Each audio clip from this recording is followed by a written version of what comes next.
Salut tout le monde, bienvenue dans ma nouvelle vidéo sur cette chaîne qui est ta safe place pour chiller et t'informer. Aujourd'hui je vous propose une actu K-pop du mois d'octobre. Je vais vous résumer toutes les infos importantes qu'on a appris durant ce mois-ci. Les sous-titres en anglais sont disponibles sur ma chaîne et comme d'habitude, chaque extrait de vidéo que vous voyez est disponible en barre d'infos dans une playlist que je crée pour chacune de mes vidéos. J'espère que cette vidéo va vous plaire, en tout cas c'est parti.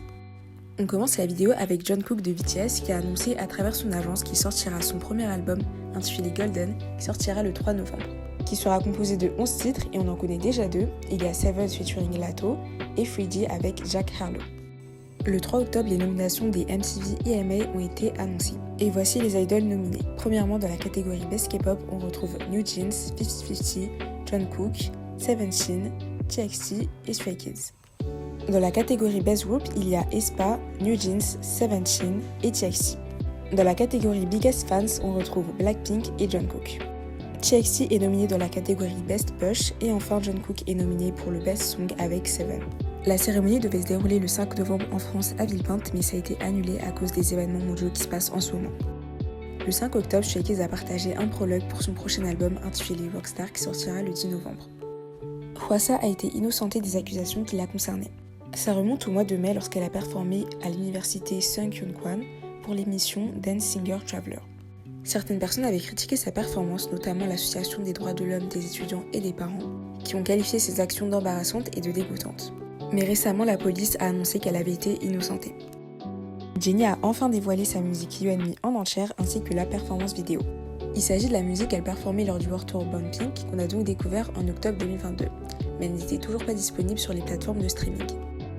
Le 6 octobre, NCT 127 a fait son comeback avec son album Fact Check, dont la title track est éponyme. Le Seraphim devait finir sa tournée Flam Rise les 7 et 8 octobre à Bangkok. Mais malheureusement, les deux dates ont été annulées parce que Chaewon, Yoonjin et Kazoa souffraient d'une grippe. Le 9 octobre, l'agence Cube Entertainment a annoncé que 5 membres de Pentagon allaient quitter l'agence.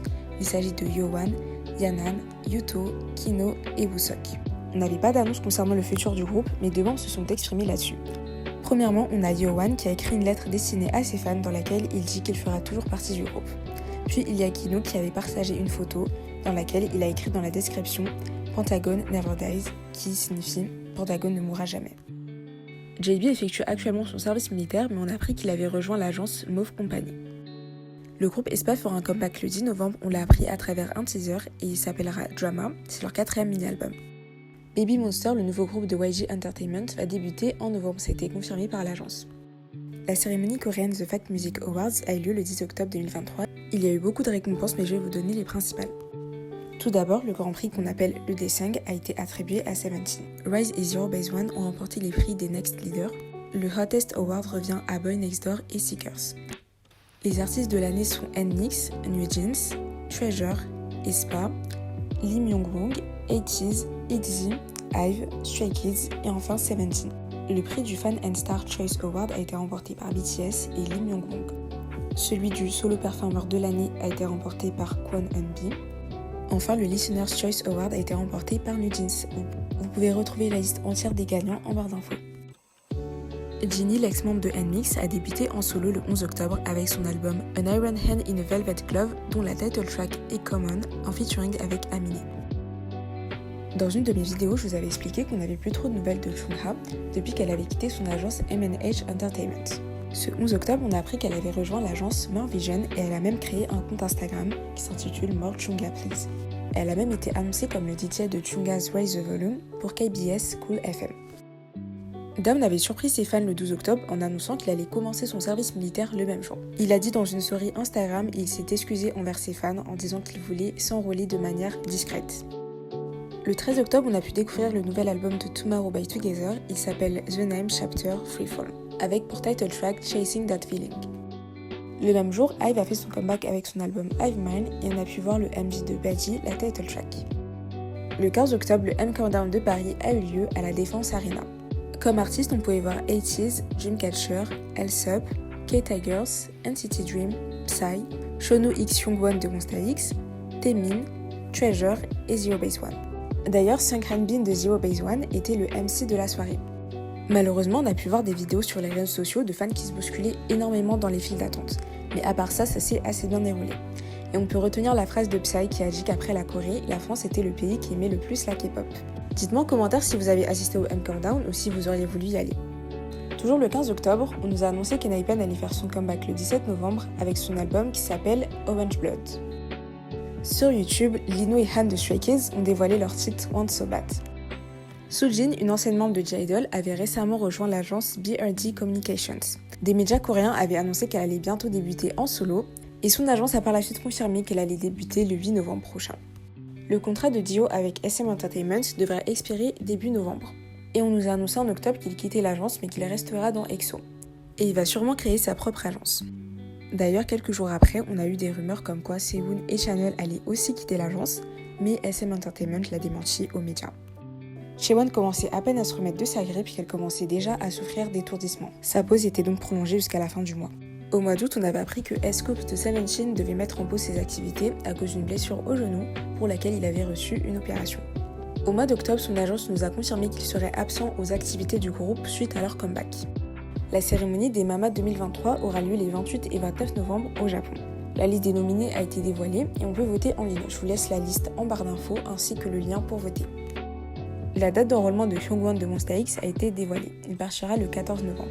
Tous les membres du groupe se sont déjà enrôlés à part IM.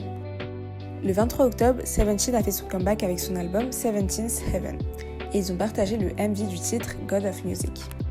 Le 1er décembre, ATEEZ fera un comeback avec un album nommé The World EP Fin Will qui marque la fin de la trilogie The World. Le 24 octobre, on a appris la séparation du couple de Jisoo et Han Bo-hyun.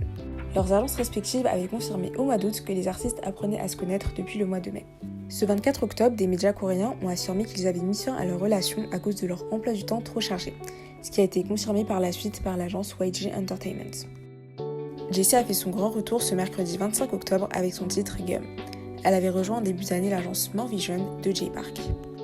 Des médias coréens ont annoncé que G-Dragon avait été accusé de posséder des produits illicites. Et YG Entertainment a répondu en disant qu'il était difficile pour eux de répondre vu qu'il s'agit d'un artiste qui n'est plus dans leur agence. Et ça a enfin confirmé le départ de G-Dragon. Après ça, l'idol a démenti à travers son avocat les accusations. Dans un communiqué sur Weverse, Pledis Entertainment nous a annoncé que Mingyu mettait en pause ses activités à cause de problèmes de santé. On a appris que l'idol souffrait de problèmes du dos. Le 27 octobre, on a appris par le média coréen KBS qu'une jeune femme avait tenté de s'introduire dans la maison de vie.